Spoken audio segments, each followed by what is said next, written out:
அனைவருக்கும் வணக்கம். பெண்களுக்கு கார்த்திகை தீபம் வந்தாலே ரொம்ப மகிழ்ச்சியாக இருக்கும். வாழ்வில் ஒளி கொடுக்கக்கூடிய அந்த கார்த்திகை தீபத்தோட வரலாறு நம்ம இன்னைக்கு தெரிஞ்சுக்கலாங்க. முன்னொரு காலத்தில் இருந்து அறிவியல் ரீதியாகவும் மக்களின் நலனுக்காகவும் கொண்டாடப்படுற விழாவில் ஒன்றா இருக்கிறது கார்த்திகை தீபம். 3 நாட்கள் கார்த்திகை தீபம் கொண்டாடப்படுது. கார்த்திகை தீபம் குறித்து புராணங்கள் என்ன சொல்லுது அப்படின்னா, மீனவர் குடும்பத்தில் பார்வதி தேவி பிறக்கிறாங்க. அப்போது பார்வதி தேவி மீன் போன்ற அழகிய கண்ணோட பிறந்ததால கயல் கன்னி என அவளுக்கு பெயர் சூட்டினாங்க. கயல் கன்னி மேலே சிவபெருமான் ஆசைப்பட்டு மீனவ இளைஞனா மாறி அவங்கள திருமணம் செஞ்சுக்கிறாரு. சிவன் பார்வதியா பர்வதராஜனுக்கு தரிசனமும் கொடுக்கிறாரு. அதனால் மீனவர் வம்சத்தை பர்வதராஜ குலம் அப்படின்னும் சொல்லுவாங்க.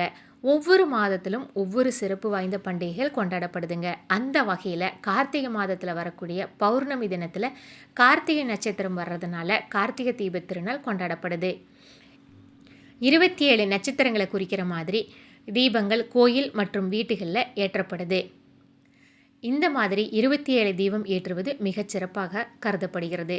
கார்த்திகை தீப திருநாளில் சொக்கப்பனுக்கு நெருப்பு வச்சு சிவபெருமான் ஜோதி பிளம்பா தோன்றியனால தான் கார்த்திகை தீபத்திருநாள் அப்படின்னும் எல்லாரும் கொண்டாடி வருகிறோம்.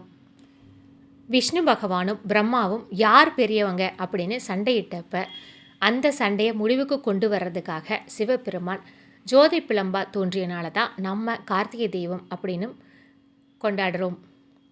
கார்த்திகை தீபத்தை நம்ம 3 நாள் வழிபாடாக ஏன் கொண்டாடுறோம் அப்படிங்கிறதுக்கான காரணத்தையும் தெரிஞ்சுக்கலாங்க. அதில் முதலாவதாக குமரலாய தீபம், 2வது சர்வாலய தீபம், 3வது விஷ்ணுவாலய தீபம் என நாம் வழிபட்டு வர்றோம். 3 நாள் தீபத்தின் மகிமை. முதல் நாள் தீபமான குமரலாய தீபம் முருகப்பெருமான் ஆலயங்களில் வழிபடும் முறை.